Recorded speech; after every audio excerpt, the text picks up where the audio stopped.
નમસ્કાર વિદ્યાર્થી મિત્રો, મારી યુટ્યુબ ચેનલ વિદ્યાદીપમાં આપ સૌનું હાર્દિક સ્વાગત છે।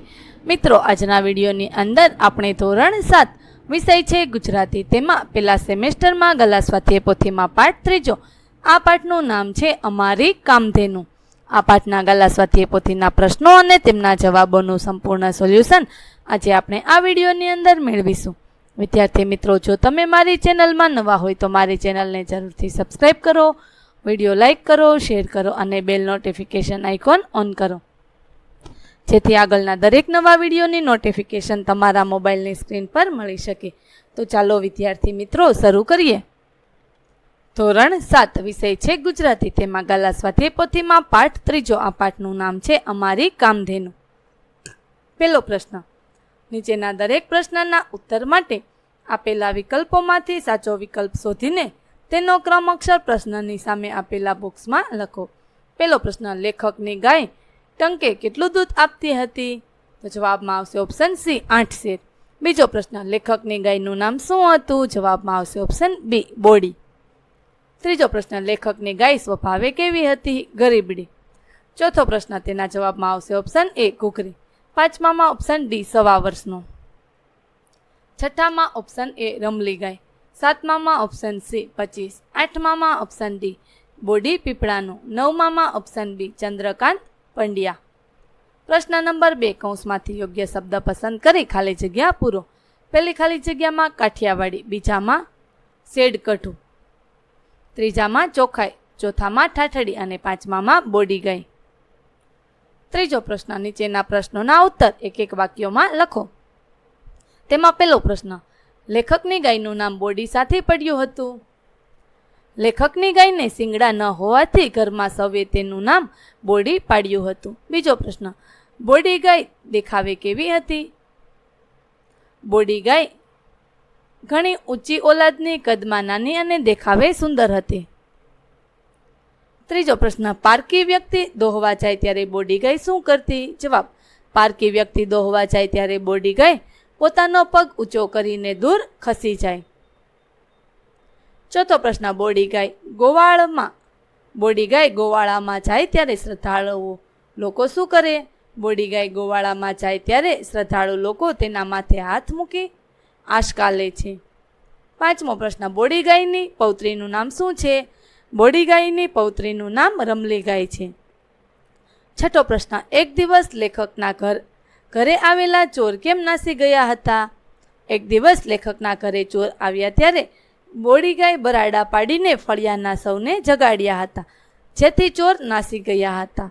સાતમો પ્રશ્ન, લેખકનું ખેતર વેચાઈ ગયું ત્યારે શેના પર તેમનું કુટુંબ નભતું હતું? લેખકનું ખેતર વેચાઈ ગયું ત્યારે બોડી ગાય ઉપર જ તેમનું કુટુંબ નભતું હતું। આઠમો પ્રશ્ન, બોડી ગાય સાથે મરી ગઈ? બોડી ગાયને જાનવર કરડ્યું, જેથી તેનું આખું શરીર ફૂલી ગયું અને આખરે તે મરી ગઈ। ત્યાર પછી પ્રશ્ન નંબર 4, નીચેના પ્રશ્નોના ઉત્તર 2-3 વાક્યોમાં લખો। પહેલો પ્રશ્ન, બોડી ગાયને દોહવા અંગેની વિશેષતાઓ જણાવો। બોડી ગાયને કવેળાએ થોડું ઘાસ કે ચંદી ખવડાવો એટલે તે દોહવા દેતી। બીજી ગાયની જેમ તેને દોહતી વખતે પગ બાંધવા પડતા નથી। તે એટલી ગરીબડા સ્વભાવની હતી કે નાનું છોકરું આંચળમાં હાથ નાખી ખેંચે ને દૂધની શેર કાઢે તોય કશું ન કરે। બીજો પ્રશ્ન, બોડી ગાયને સ્વચ્છતા ગમતી એવું તમે શા પરથી કહી શકશો?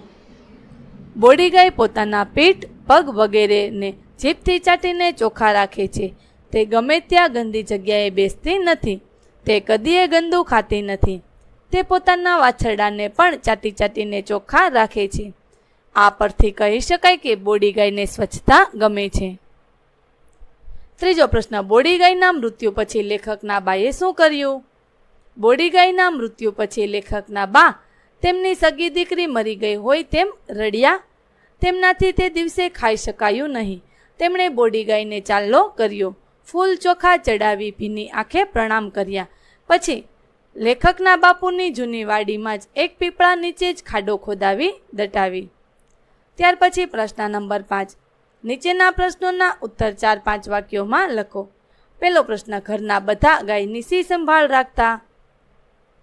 ઘરના બધા બોડી ગાયને સ્વજનની જેમ ચાહતા હતા. સૌ તેને બહુ લાડ કરતા ને તેનો દરરોજ ખરેરા કરતા હતા. તેને ખાસ લીલું ઘાસ અને સારી રીતે ભરેલો બાફલાનો ટોપલો ખાવા માટે આપતા. ગાયને નિયમિત નવડાવીને ચોખ્ખી રાખતા. ગાયને આમે ચોખ્ખાઈ જ ગમે છે. બાળકો તેની સાથે રમે છે. લીલો ચાર પોતાના હાથે કાપીને ખવડાવે છે. બીજો પ્રશ્ન, બોડી ગાય આખા ગામની લાડકી હશે એમ શાના પરથી કહી શકાય?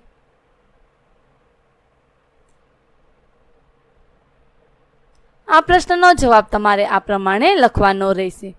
ત્રીજો પ્રશ્ન, ધરમપુરમાં બોડી ગાયનું સંભાળનું સી રીતે કાયમ રહી ગયું છે?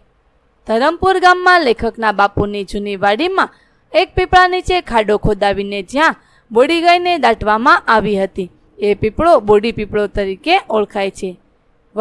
વડ સાવિત્રીના દિવસે ગામની સ્ત્રીઓ એ પીપળાનું પૂજન કરે છે. આ રીતે લેખકના ગામ ધરમપુરમાં બોડી ગાયનું સંભાળનું કાયમ રહી ગયું છે.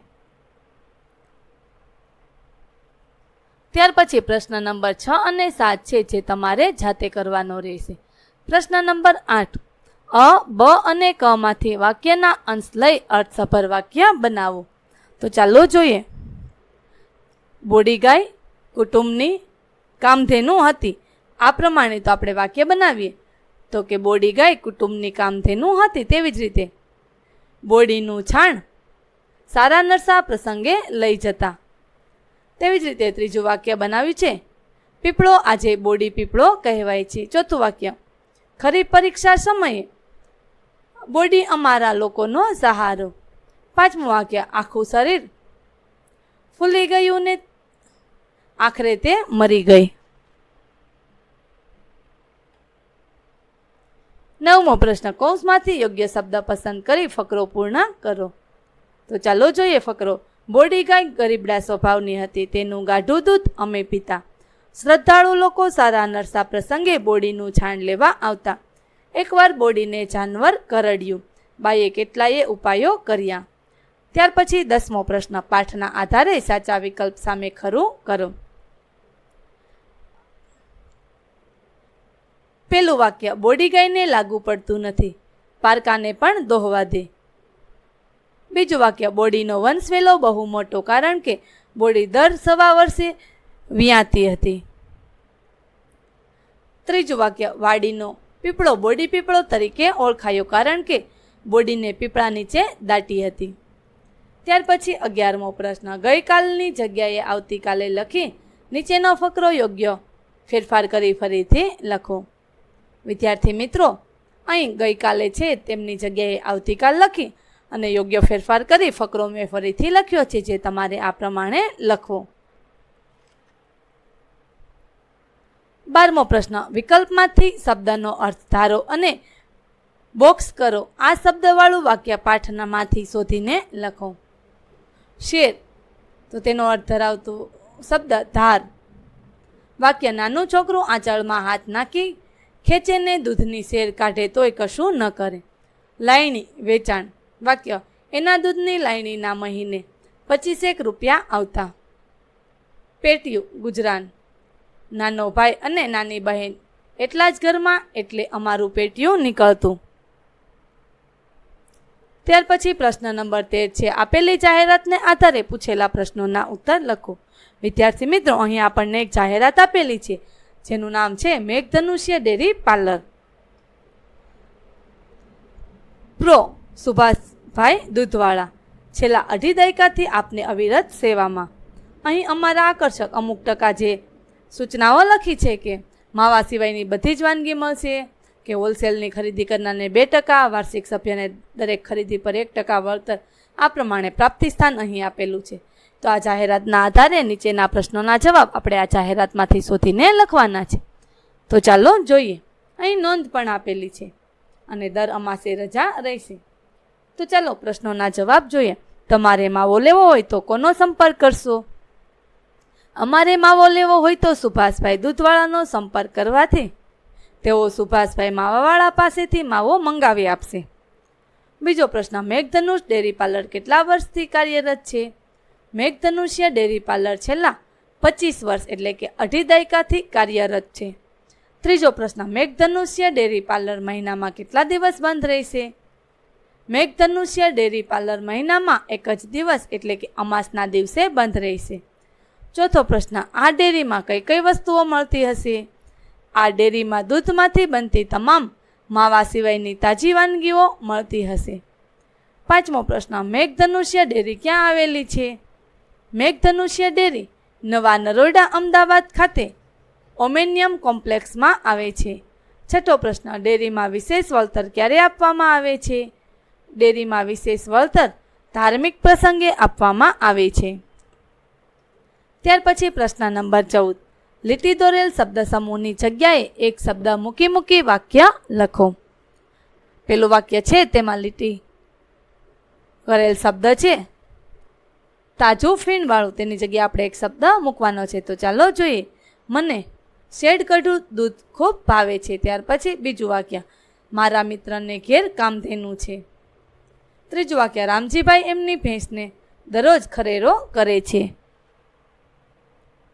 15મો પ્રશ્ન, નીચેના શબ્દોની જોડણી સુધારીને લખો. વિદ્યાર્થી મિત્રો, અહીં જોડણી સુધારીને તેમની સામે સાચી જોડણી લખી છે, જે તમારે આ પ્રમાણે લખવાની રહેશે. 16મો પ્રશ્ન, નીચેના શબ્દોના બે સમાનાર્થી શબ્દો લખો. તો ચાલો જોઈએ. પેલું ગાય, તો તેનો સમાનાર્થી શબ્દ થશે સુરભી ધેનુ. ઓલાદ, તો તેનો સમાન શબ્દ સંતાન બાળક. બા, માં જનેતા. વિદ્યા, શિક્ષણ ભણતર. સ્મૃતિ, યાદગીરી સ્મરણ. દીકરી, પુત્રી તનુજા. 17મો પ્રશ્ન, નીચેના શબ્દોના બે અનેકાર્થી શબ્દો લખો. પેલું છે ખાતર, ચોરી. ખાતર તો કે ખેતર સુધારવા, નખાતા છાણ કાપ વગેરે. બીજું છે ઘૂઘરી, તો તેનો અર્થ થશે સ્ત્રીઓના હાથનું ઘરેણું. ઘૂઘરી તો બાફેલા જુવાર, ઘઉં કે બાજરી. 4, અંક 4. 4 તો લીલું ઘાસ. આંતરે તો દર ત્રીજે દિવસે. આંતરે એટલે ઘેરી લે. 18મો પ્રશ્ન, નીચેના શબ્દોના વિરુદ્ધાર્થી શબ્દો લખો. વેળા, તો તેનો વિરોધી શબ્દ કવેળા. તેવી જ રીતે સુખ દુઃખ. હયાત મૃત. સ્થિર અસ્થિર. નિયમિત અનિયમિત. પાપ પુણ્ય. ચોખ્ખું ગંદુ. 19મો પ્રશ્ન, નીચેના શબ્દ સમૂહ માટે એક શબ્દ લખો. પેલું, મનોકામના પૂરી કરનારી ગાય, કામધેનુ. બીજું, કપડાથી ગાળેલું, વસ્ત્રગાળ. ત્રીજું, ગાયનું મૂત્ર, ગૌમૂત્ર. ચોથું, ગાયના બે વિયાણ વચ્ચેનો ગાળો ઉભેલ. 5મું, શેડ કાઢીને તાજું દોહેલું દૂધ, શેડ કઢું. આગલા જન્મનું, પૂર્વજન્મનું. નિષ્ફળ ન જાય તેવું રામબાણ. 8મું, ગાય કે પશુને સુકાયા પલાળીને આપવામાં આવતા બાજરી, ચણા વગેરે ચંદી. 9મું, દેવદેવીની આરતી, ભસ્મ વગેરે લેવા તે આશકા. 10મું, બાજરી જુવાર વગેરેના લીલા કે સૂકા સાઠા. 4. 11મું, ગાય ભેંસ બળદનો મળ, ગોબર છાણ. 12મું, બચ્ચાને જન્મ આપવો, વિયાવો. 13મું, સબ લઈ જવાને માટે બાંધેલી બે વાંસ અને પટ્ટીઓની સીડી જેવી સજાવટ, ઠાઠડી. 14મું, વચ્ચે એક દિવસના કે સમયગાળના ગાળે, આંતરે. 15મું, જેઠ પૂર્ણિમાએ વડની નીચે પૂજા કરાય તે વ્રત, વડ સાવિત્રી. 20મો પ્રશ્ન, નીચેના રૂઢિપ્રયોગના અર્થ આપી વાક્યમાં પ્રયોગ કરો. પેલું છે છૂટ લેવા ન દેવી, તેનો અર્થ થશે સ્વતંત્રતા ન આપવી. વાક્ય, પોલીસ ગુંડાઓને જેલમાં જરા પણ છૂટ લેવા દેતા નથી. બીજું, ખરેરો કરવો, તેનો અર્થ થશે તેલનું માલિશ કરીને પશુને નવડાવવું. વાક્ય, કૃષ્ણ ભગવાન જાતે પોતાના પંચ કલ્યાણી અશ્વનો ખરેરો કરતા હતા. ત્રીજું, ધમપછાડા કરવા, તેનો અર્થ થશે છૂટવાના પ્રયાસ કરવા. વાક્ય, વાછરડું ગાય પાસે પહોંચવા ધમપાછાડા કરવા લાગ્યું. ચોથું, પેટીયું નીકળવું, તેનો અર્થ થશે ગુજરાન મેળવવું. વાક્ય, મોંઘવારીને લીધે આજે ગરીબોનું પેટીયું નીકળવું ખૂબ મુશ્કેલ થઈ ગયું છે. 5મું, ઋણ અદા કરવું, તેનો અર્થ થશે કરજ ચૂકવવું કે ફરજ અદા કરવી. વાક્ય, મા બાપ પ્રત્યેનું ઋણ અદા કરવું એ દરેક સંતાનની ફરજ છે. 6, હાથ લાંબો કરવો, તેનો અર્થ થશે મદદની માગણી કરવી. વાક્ય, સ્વમાની માણસ ગમે તે સંજોગોમાં પણ કોઈની પાસે હાથ લાંબો કરતો નથી. ત્યાર પછી 21મો પ્રશ્ન છે, આપેલ ફકરાનું ગુજરાતીમાં અનુવાદ કરો. તો ચાલો જોઈએ. The cow is a domestic animal. ગાય એ પાલતુ પ્રાણી છે. It is found worldwide in various size, shapes and colours. એટલે કે તે વિવિધ આકાર, કદ અને રંગમાં વિશ્વભરમાં જોવા મળે છે. The cow is gentle and friendly animal. ગાય એ પ્રેમાળ અને મળતાવડું પ્રાણી છે. The cow's milk is a rich source of high quality. ગાયનું દૂધ ઊંચી ગુણવત્તાવાળું હોય છે. ત્યાર પછી પ્રવૃત્તિઓ. તેમાં પહેલો પ્રશ્ન તેનો ક વિભાગ. સ્વ એટલે પોતાનું એ અર્થમાં સ્વજન જેવા બીજા 4 શબ્દો લખો. સ્વરાજ્ય, સ્વદેશી, સ્વાભિમાન, સ્વાશ્રય. ખ. નીચેના શબ્દો પરથી વિશેષણ બનાવો. રંગ તો રંગીન, ધર્મ ધાર્મિક, દૂધ દૂધિયો, શ્રદ્ધા શ્રદ્ધાળુ, લાલચ લાલચુ, અર્થ આર્થિક. વિદ્યાર્થી મિત્રો, અહીં આપણે ધોરણ 7 વિષય છે ગુજરાતી, તેમાં પહેલા સેમેસ્ટરમાં ગાલા સ્વાધ્યાય પોથીમાં પાઠ 3 તેમનું સંપૂર્ણ સોલ્યુશન પૂરું કરીએ છીએ. આગળના પાઠના ગાલા સ્વાધ્યાય પોથીના પ્રશ્નો અને જવાબોનું સંપૂર્ણ સોલ્યુશન મેળવવા માટે મારી ચેનલને જરૂરથી સબસ્ક્રાઇબ કરો. વિદ્યાર્થી મિત્રો, ફરી મળીશું પાઠ 4ની અંદર. ત્યાં સુધી આવજો. વિડીયો જોવા બદલ આપ સૌનો ખૂબ ખૂબ આભાર.